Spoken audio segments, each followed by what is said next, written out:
Ayan na sila mga kamanok.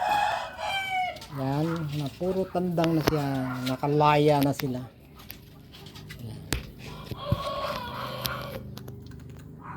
Yung medyo putla, parang malaki ang palong. Yan, may maputla, parang lalaki or babae. Yan. Yan. Ayan na sila.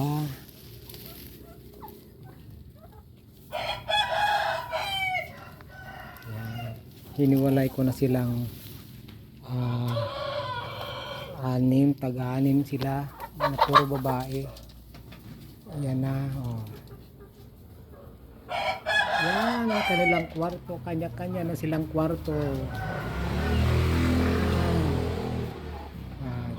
Gagawaan natin sila ng paitlugan. Yan, nakasarado na.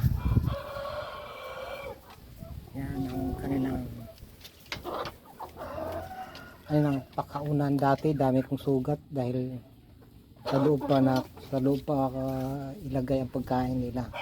Ngayon nasa labas na ang kanilang pagkainan, kaya di na tayo mahirapan.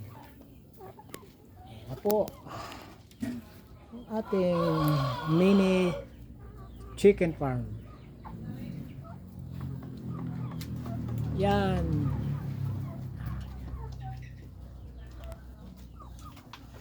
Yan. Cover natin sa rice hole para hindi kapag kinakalaykay nila hindi papunta sa labas. Yan. Salamat sa like and support mga kapang